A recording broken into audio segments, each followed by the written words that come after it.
when something as a matter does not exist within us yet, and we're closed-minded enough that we cannot imagine things outside of our own system, then it becomes more and more clear how limited her life must be, because not only wasn't she curious, but she was stubborn enough to chew that for the rest of the evening, that this is impossible. She doesn't believe it. This is impossible. It cannot exist, although she saw it.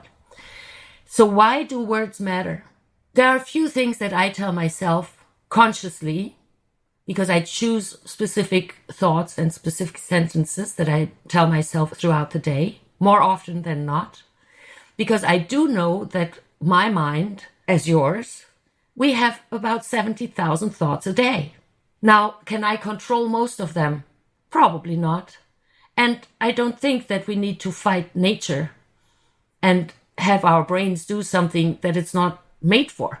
But I choose for specific minutes, sometimes even longer, to think a specific thought and make it matter to me, so then it can become matter. And the word manifestation is flashing through my head right now. Yes, I'm not blaming you, because I'm not a scientist. I never pretend being one, but I admire some of them. I study their works and I follow them closely, what they find out. And oftentimes I realize, oh, well, that's logical to me, but to many it's not.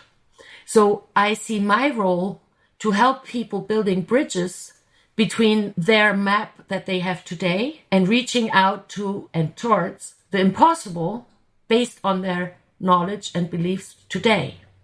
So when I work one-on-one sessions, my words matter. They do. How I present a new concept to them, it matters how I phrase it. It is the same thing. I can say, oh, I see you're doing well. This might be true or not.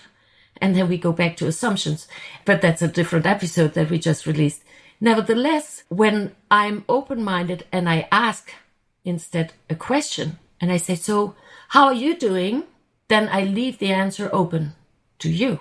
When I say, well, how are you doing? Because I see that you're really doing great. Then I already influenced the matter. That is why my words matter. And it's my responsibility. And many people do just not want to take on that responsibility, because it's much easier to say, oh, well, this is how my mouth is grown. I always spoke like that. I'm not going to change. Fine.